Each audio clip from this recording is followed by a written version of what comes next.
where we are. Okay, so eventually, if we don't get our 15 without needing to go to the keyword search, then we do the keyword search, and that means that additional stuff has to get done. So that's when your statement of work and PWS data becomes important, because the keyword search is massive. I would love for one of you to say, oh yeah, I have a subscription to Visible Thread. That'll work, or some other keyword search mechanism.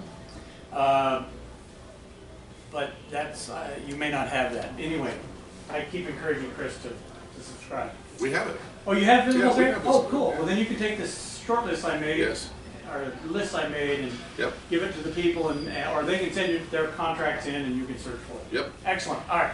Then pay no attention to that comment.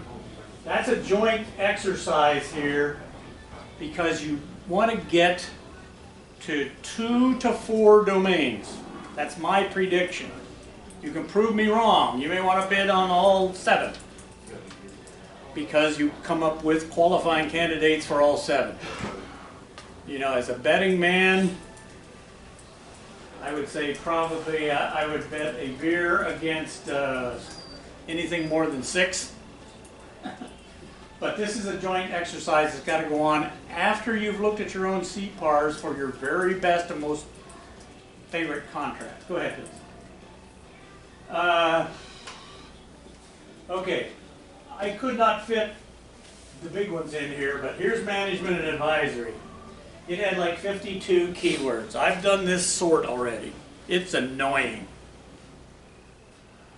I didn't do the 5, 6, 7, and 8 because I didn't think there was anything you wanted to bid on. With the possibility of IT services, that might be a stretch domain for the team, but you, looking at it, it's almost all touch labor. So why this is important is that this could be deemed as a, and you'll see the presentation after this for Visible Thread, this is deemed as a library. I can go across 300 PWSs and sort them out very fast and understand how to rank and order them. So as your PWSs are put up there, we can actually find the keywords on all of them. And we can key down on the top ones and be able to lock those in. Yes? What if your PWS isn't all that great? Yeah, it's a problem. It's a problem. You know, it's going to be like, you know, Yeah. not nearly as expensive as what we actually did. Yeah. Or perhaps So, even more generalized than what we really did. yeah, I don't know if you want me to answer that. So, Right. Well, you hear me talk about the CPAR. This is why really plowing that stuff into your CPAR is critical, because it might not be in your SOW. And without that, it's a PPQ, and then you have to get your prime to sign it. That's it. Those are the 3. Well, I will say there's an exception to that. Okay. If you can turn in a report, like an IPR, or something that states those things, then you can highlight and index those. So that option exists. But again, back to the easy button, that's not the easy button. Yeah. That means more work for you and more work for pick one. But is it also more work for the evaluator or no? Well, you've got to remember, half of every member of an evaluation team is only on that team because their organization wants to get rid of them for 8 weeks. Right. That's true. It's a turf control. Seriously, 50% are the people that their organization and the government can get rid of, and they'll never be missed for 8 weeks at a time. Well, that's why I guess what I'm trying to understand is. So try to make it easy for them. The team to use those items that are perhaps more laborious to go through.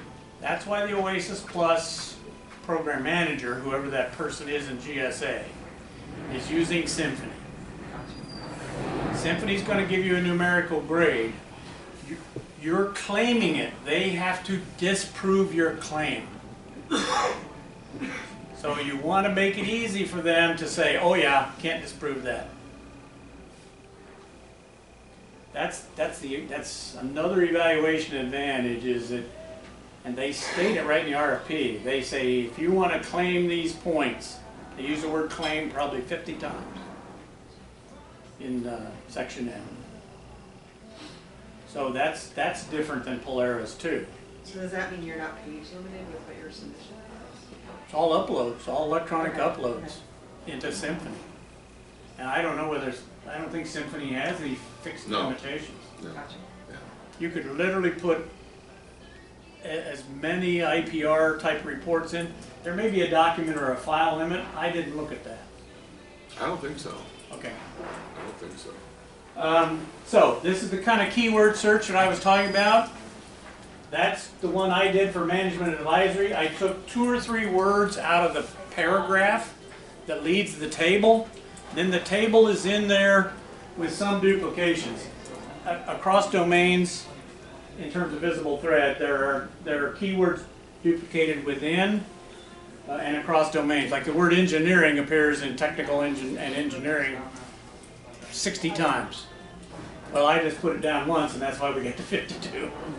Because everything is engineering and technical and engineering. All right, so that's what that looks like in terms of the keyword. I'm so pleased that you got visible thread and you can do the library Yep. thing. Okay, next slide.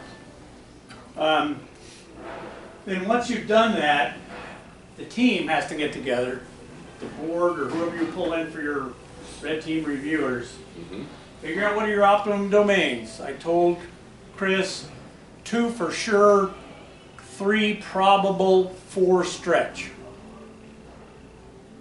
The stretch might be IT, ESM, if you have IT skills. I don't think it's Intel, facilities, or logistics. I just don't read that among this group. Then, when you've decided the domains, only then do you start the strenuous work of going back and highlighting, with the help of visible thread, where in your SOW, PWS, or task statement, or state and local, whatever, that these words appear, and you got to put an index on the front of it, and then it comes in and it goes like we did for Polaris. Sorry, I have one more question. It was actually on the previous slide, but with respect to the administration, management and advisory, are they making a distinction between what would be considered CETA work versus engineering, where you're providing that distinct, or, 'cause I guess Well, I'm there's trying to CETA understand work the in terms of governance, trade-off analysis, Right. but then they want you managing earned value. So then you're doing their PM for them. Right. But I guess I'm trying to understand, so in our space, there's a distinction for essentially conflict reasons. Yeah, conflict. If you're gonna be that scientific advisor, like, evaluating solutions Yes. versus providing the actual solutions, where we prefer to do the providing of actual solutions, although we probably have some experience with the other as well, My suspicion is depending on the customer. you're one of those, you're in C22 or C23. Okay. Look at those closely because, as I said, engineering is very heavily weighted toward environmental. Gotcha. So clearly the government is having terrific problems with their environmental engineering. In fact, there are several military and DOE installations, as you probably know, that are Superfund sites.